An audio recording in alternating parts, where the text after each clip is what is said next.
नमस्कार, मैं डॉक्टर यशपाल सिंह हूँ। मैं एक बैचलर एंड एंडोवास्कुलर सर्जन हूँ। आज हम लोग बात करेंगे यूटाइन आर्टरी एम्बोलाइज़ेशन के बारे में। यूटाइन आर्टरी एम्बोलाइज़ेशन स्पेशली जो है थायरॉइड के पेशेंट में। तो यूटाइन एम्बोलाइज़ेशन हम कई पेशेंट में करते हैं। कई बार वो यूटाइन आर्टरी एन्युरिज्म होती हैं। कई बार उसमें कहते हैं जो है कुछ ईबीएम होता है, जितनी पेल्विक में ईबीएम होता है उतने में हम लोग यूटाइन आर्टरी एम्बोलाइज़ेशन करते हैं। लेकिन आज हम लोग बात करेंगे सिर्फ़ थायरॉइड के पेशेंट में। फाइब्रॉइड जो हम लोग स्पेशली कई बार हिंदी में उनसे जो है नसें बोलते हैं, जो बेसिकली एक तरह की गांठ रहती हैं जो नॉन कैंसरस गांठ होती हैं, जो हमारी यूट्रस की कैविटी में मिलती हैं। कई बार वो यूट्रस की वॉल में भी मिलती हैं, कई बार वो यूट्रस की कैविटी में मिलती हैं। तो इससे नॉर्मली क्या होता है, जो कई बार जो पेशेंट को जो है लोअर एब्डोमेन में पेन होता है, कई बार ब्लीडिंग होती है, मेंस्ट्रुअल साइकिल में वो डिस्टर्ब होती है, कई बार हैवी ब्लीड होती है। स्पेशली जो कहते हैं उनसे जो हैवीनेस और लोअर एब्डोमेन में पेन जो मेन सिम्पटम होते हैं। तो अगर हम लोग फाइब्राइड्स को जो है ट्रीट करते हैं तो कई बार जो है प्रकार की ओपन सर्जरीज है करनी पड़ जाती हैं, कई बार यूट्रस को निकालना पड़ जाता है। तो जो हम लोग बात करें यूट्राइन आर्टरी एम्बोलाइजेशन की, वो इसी से कहते हैं आजकल आज की डेट को रिकमेंडेशन उसका है, ज़्यादा बढ़ गया है, ज़्यादा यूज़ होती है। क्योंकि ना तो इस सर्जरी में हमको यूट्रस से निकालना पड़ता है, यूट्रस प्रिजर्व होने से जो हमारी जो है बेसिकली जब तक हमारे पास मेनोपॉज नहीं आता यूट्रस प्रिजर्व रहता है। साथ में कोई स्कार नहीं पड़ता, जो है कोई वो मेजर सर्जरी नहीं होती, आज पेशेंट ऑपरेट हुआ, अगले पेशेंट डिस्चार्ज हो जाता है। अब इसमें हम लोग करते क्या हैं? तो अगर हम लोग बात करें तो इसमें 2 तरह से होते हैं, सेलेक्टिव और नॉन सेलेक्टिव। नॉर्मली जो हम लोग आइसोलेट नहीं करते उसमें सेलेक्टिव इम्प्रेशन करते हैं। इसमें हम लोग जो नॉर्मली या तो जो हाथ से जो हमारी रेडियल आर्टरी होती हैं या तो हमारी जो पैर से जो हमारी फीमोरल आर्टरी होती है, उससे हम लोग ये पंक्चर करते हैं पिन की नस के अंदर जाके पतली किस कैथेटर होता है जिसको हम लोग सीप बोलते हैं, सीप डालते हैं और इसके थ्रू हम लोग माइक्रो कैथेटर जो है पहले जो है वो ईलियक आर्टरी में जाती है, फीमोरल आर्टरी में जाती है, वहाँ से होते हुए वही इंटरनल ईलियक आर्टरी में जाती हैं। इंटरनल ईलियक आर्टरी की जो जो हमारी ब्रांच होती है, जो अब्डोमेन में हमारी जो खून की नसें होती हैं इंटरनल ईलियक आर्टरी, उसकी जो ब्रांच होती है जो स्पेशली यूट्रस के सप्लाई करती है और उसी में से एक ब्रांच होती है जो हमारी यूट्राइन आती है जिसको हम लोग बोलते हैं, जो कि नॉर्मली से यूट्रस को सप्लाई करती है।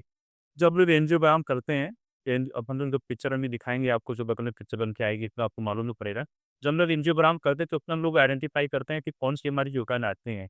कई बार हम लोग ये समझ नहीं पाते यूट्राइन आर्टरी कौन सा, लेकिन जो ट्रांसवर्स आर्टरी अभी इमेज में दिखाई चल रही है, तो ट्रांसवर्स आर्टरी से आइडिया लगता है कि यही आर्टरी है जो ब्लीड हो रही है, यही आर्टरी है जो यूट्राइन आर्टरी हो सकती है। तो उस आर्टरी को हम लोग जो है माइक्रो कैथेटर से सेलेक्टिव ब्रेथ एनालाइज़ करते हैं। एनालाइज़ करने से मतलब हमारा जो है कि उसके अंदर एक हम पतली-सी बहुत महीन-सी जो पाइप डाल देते हैं। तो हम लोग एंजियोग्राम में हम लोग क्या करते हैं, डाई डाल के देखते हैं कि नसें किन नसें कहाँ जा रही हैं, कौन-सी नसें हैं जो हमारी ब्लीड कर रही हैं। तो जब हमको दिखाई पड़ता है कि कन्फर्म हो जाता है कि एंजियोग्राम से कि यही नस है कि ब्लीड कर रही है, यही नस है जो यूट्राइन आर्टरी है, यही नस है जो हमारी फाइबर को सप्लाई कर रही है, तो इस आर्टरी में हम लोग उसको इम्मोलाइज़ करते हैं। इम्मोलाइज़ हम लोग कई तरीके से करते हैं। एक हमारे पास ग्लू होता है जिसमें हम लोग जो है डाल देते हैं, जिससे नसें हमारी जो खून की जो चिपकती बंद हो जाती हैं। दूसरे हमारे पास छोटे-छोटे पार्टिकल होते हैं जिसको हम लोग यूज़ करते हैं, जिसको हम लोग पीरियड पार्टिकल बोलते हैं। इन पार्टिकल को हम लोग जब अंदर डालते हैं तो जो हमारी जो नसें हैं, जहाँ से लीकेज हो रहा है, जहाँ से ब्लीडिंग हो रही है, वो छोटी-सी हमारी खून की नसें बंद हो जाती हैं और जो हमारे जो है फाइब्रॉइड है उसकी ब्लड सप्लाई बंद हो जाती है। तो जब फाइब्रॉइड की ब्लड सप्लाई बंद होती है तो धीरे-धीरे क्या होता है कि समय के साथ-साथ धीरे-धीरे जो फाइब्रॉइड का हमारा साइज़ है, वो काफ़ी छोटा होने लगता है। हालाँकि इसमें काफ़ी समय लगता है छोटा होने में, लेकिन जो हमारे सिम्पटम होते हैं, स्पेशली जो कहते हैं जो लोअर एब्डोमेन पेन होता है, जो डिस्कम्फर्ट होता है, जो अक्सर जो है कहते हैं लो बैक एक होता है जिसको हम लोग बोलते हैं ना कि कमर में दर्द बना हुआ है। ये जो हमारी जो कहते हैं एब्नॉर्मल ब्लीडिंग होती है वो बंद हो जाती है। तो साइज़ तो हालाँकि धीरे-धीरे समय के साथ धीरे-धीरे छोटा होता है, लेकिन जो बाकी सब पेन में सिम्पटम है वो तुरंत उसमें आ जाते हैं अपना। और नेक्स्ट डे हम लोग जो पेशेंट को डिस्चार्ज कर देते हैं, इसमें कोई चीरा नहीं लगता, कोई जो है पेशेंट को यूट्रस की निकालने की ज़रूरत नहीं पड़ती है। यूट्रस हमारा प्रिज़र्व रहता है जो है, अगर पेशेंट चाहता है जो है कि उसको जो है कि दूसरा बच्चा भी कंसीव करना है तो वो भी कंसीव कर सकता है। और अगर पेशेंट जो है कहते हैं ये भी चाहता है कि हमारी मतलब एटलीस्ट मेरे पास तक हमारा यूट्रस बचा रहे, तो वो भी हमारी जो है कहते हैं बची रहती हैं।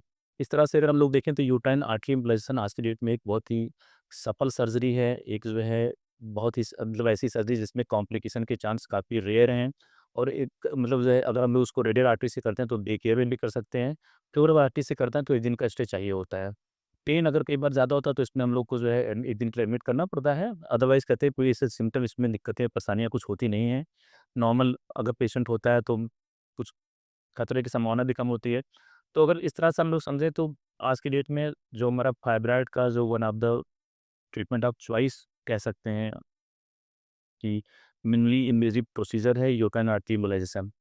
खास तौर पे उन पेशेंट में जिसको इम्बोलाइज़ करके जो है उसको ट्रीटमेंट कर सकते हैं, किस बीमारी में ट्रीटमेंट कर सकते हैं जो है। नमस्कार।